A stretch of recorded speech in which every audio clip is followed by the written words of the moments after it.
Halo guys, Assalamualaikum. Ketemu lagi dengan saya, Munir Fuadi. Kali ini kita akan berdiskusi tentang persoalan rancangan undang-undang atau RUU tentang haluan ideologi Pancasila, HIP, RUU HIP. Dan seperti biasanya, kita akan berdiskusi dan meninjau persoalan ini secara objektif ilmiah.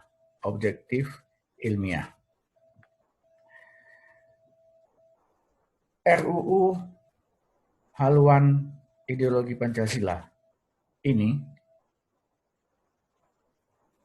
kenapa disalahkan, dihujat, dicaci, dimaki, seperti setan terkutuk. Kenapa harus begitu? Karena ini akan kita tinjau secara objektif ilmiah, maka teori dasar terhadap tinjauan kita ini adalah yang disebut dengan Grundnorm yang dipelopori oleh seorang ahli hukum yang bernama Hans Kelsen, ahli hukum Jerman yang kemudian menetap di Amerika Serikat. Teori Grundnorm ini menyatakan bahwa memang semua kehidupan kita diatur oleh hukum yang hukum dasarnya ada dalam norma dasar. Apa norma dasar itu? Konstitusi. Kalau di Indonesia adalah Undang-Undang Dasar 1945. Itulah norma dasar kita. Norma dasar bagi negara Indonesia menurut teori Grundnorm. Kemudian teori lain adalah yang disebut dengan teori Stufenbau, yaitu kalau kita terjemahkan jadinya teori piramida terbalik. Artinya norma dasar itu seperti piramida dibalik, norma dasar ada di atas yang paling luas cakupannya, kemudian ada norma lain seperti dalam undang-undang ada norma lebih kecil, lebih sempit, dalam peraturan pemerintah lebih sempit lagi. Jadi itu namanya Stufenbau teori. Teori piramida terbalik. Ini dua teori ini sudah sangat terkenal dalam hukum kita. Nah, kalau begitu, kalau norma dasarnya adalah undang-undang dasar atau konstitusi, jadi dasarnya di sana. Aturlah hal yang terbaik dalam konstitusi. Terus Pancasila gimana? Pancasila di atasnya konstitusi. Itu falsafah ideologi negara. Jadi dia bukan norma. Pancasila bukan norma. Karena norma paling dasar itu ada pada Undang-Undang Dasar 45. Pancasila itu adalah falsafah hidup bangsa, ideologi bangsa. Nah, Pancasila dalam RUU HIP, Pancasila itu kemudian dibilang di sana diperas jadi Trisila. Dari Trisila diperas lagi jadi Ekasila.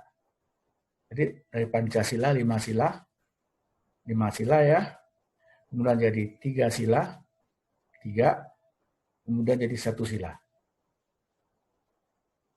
Pancasila, Trisila, Ekasila. Sebenarnya istilah Pancasila, Trisila, Ekasila itu bukan hal yang baru dalam sistem hukum ketatanegaraan kita. Sudah ada sejak tahun 45 istilah ini. Soekarno sudah mendengung-dengungkan istilah ini. Nggak heboh-heboh. Terus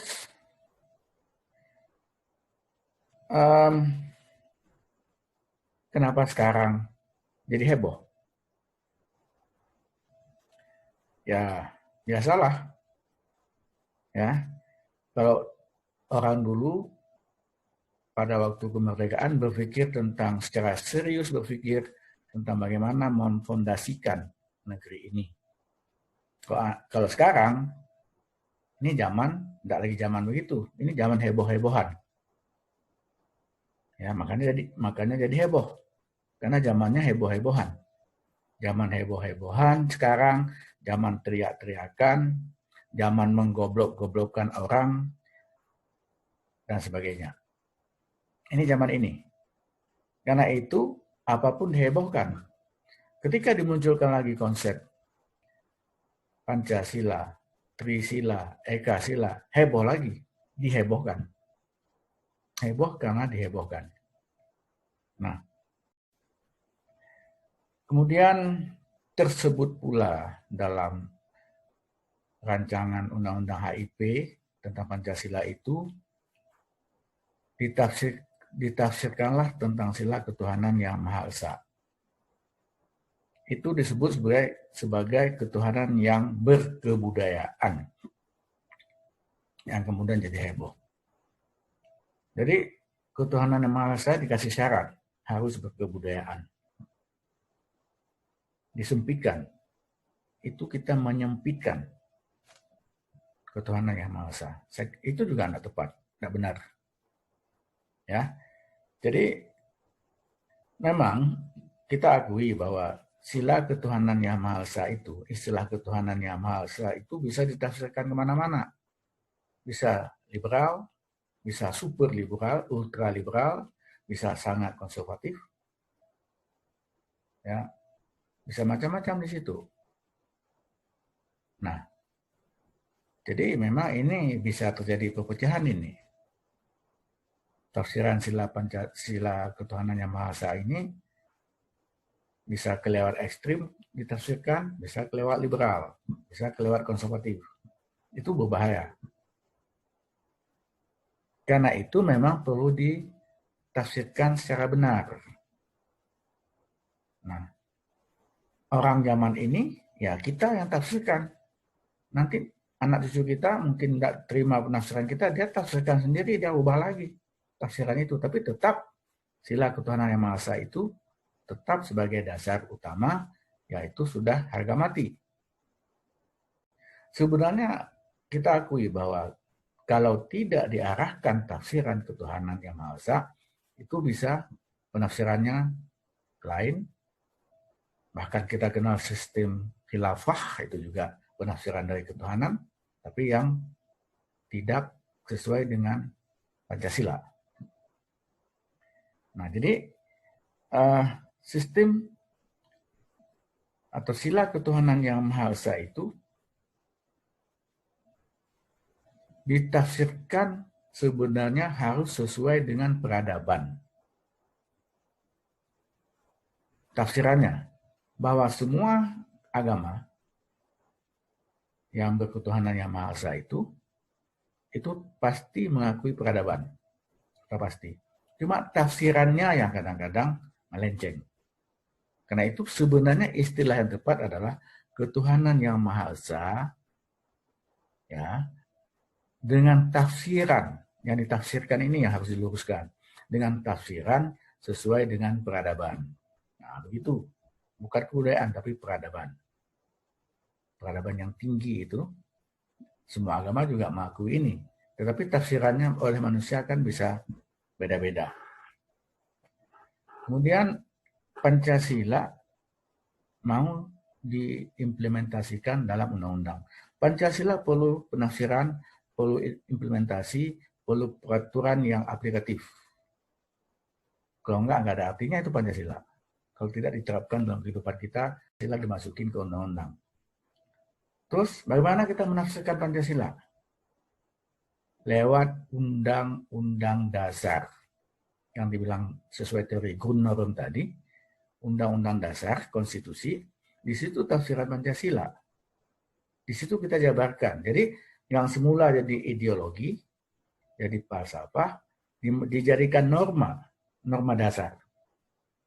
Nah, dari Undang-Undang Dasar ini, kemudian baru dijabarkan lagi dalam undang-undang. Begitu caranya. Dan itu sudah dilakukan. Semua sila Pancasila sudah diatur dalam Undang-Undang Dasar. Sila ketuhanan yang Maha Esa ada di pasal 29. Sila kemanusiaan itu ada di aturan tentang kemanusiaan dan hak asasi manusia itu yang ada pasal 27-28 misalnya. Sila persatuan itu ada misalnya di pasal 1 atau pasal 25. Negara Indonesia dan Negara Kepulauan Nusantara. Sila kerakyatan itu jelas dalam pasal 1 ayat 1. Kedaulatan adalah di tangan rakyat.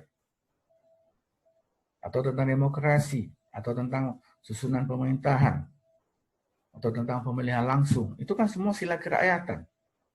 Demokrasi.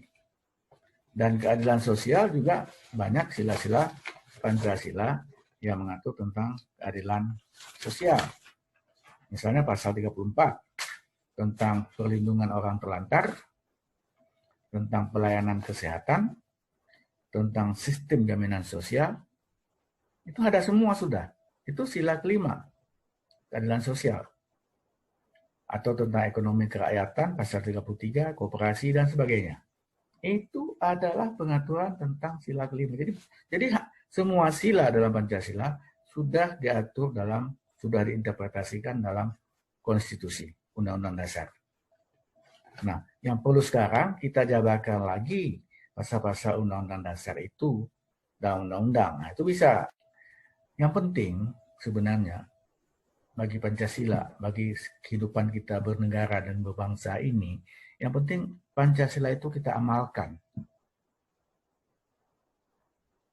Terlepas diatur atau enggak diatur dalam undang-undang atau apa. Pancasila itu kita amalkan. Bagaimana mengamalkan Pancasila? Ya, kita amalkan dalam kehidupan kita sehari-hari. Seorang patriot Pancasila, Pancasilais sejati, dulu disebutkan Pancasilais sejati, itu misalnya dia dalam mengamalkan Pancasila, dia tidak korupsi, dia tidak buat berita hoax, dia tidak menyebarkan fitnah, dia tidak menghujat orang, dia tidak melakukan ujaran kebencian, dia tidak melanggar HAM, dia tidak membego-begokan orang lain lewat berbagai media massa. Itu baru Pancasilais sejati. Itu yang penting, amalkan. Kita mengamalkan Pancasila itu. Jangan cuma disebut-sebut saja. Nah, jadi kalau gitu, bagaimana orang yang mengusulkan rancangan undang-undang tentang HIP itu, tentang Pancasila itu? Yaitu hak dia, hak anggota DPR. Kan diusulkan oleh anggota DPR ini. Rancangan undang-undang ini berdasarkan haknya yang disebut hak inisiatif. Itu hak dia. Dia mengusulkan itu hak dia. Nggak bisa disalahkan. Bahwa kok isinya begini, ya itu nanti terserah dalam rapat paripurna terakhir diterima atau tidak. Kalau dianggap itu tidak layak, rancangan undang-undangnya ditolak. Selesai. Tapi dia punya hak mengusulkan. Dan hak mengusulkan itu dijamin oleh undang-undang dan dia kebal hak imunitas anggota DPR untuk mengusulkan undang-undang misalnya. Dan membahas undang-undang. Itu hak imunitas. Dia itu kebal, tidak bisa disalahkan, tidak bisa dihukum karena itu. Tidak bisa dihujat juga. Itu hak dia. Ya, mari kita hormati hak dia ya. Bahwa kemudian kita setuju atau enggak setuju, itu lain soal. Karena memang Pancasila itu untuk bangsa ini sudah terbukti ampuh untuk mempersatukan bangsa. Berkali-kali pemberontakan itu bisa disatukan lagi dengan azas Pancasila ini. Jadi Pancasila karena itu sudah final dan sudah harga mati. Tetapi jangan dikultuskan. dan Pancasila bukan agama, bukan kepercayaan. Oke guys, demikian tinjauan kita secara objektif ilmiah dari saya, Munir Fuadi. Sampai kita ketemu di lain kesempatan dengan masalah yang lain lagi. Terima kasih. Sampai jumpa. Wassalamualaikum.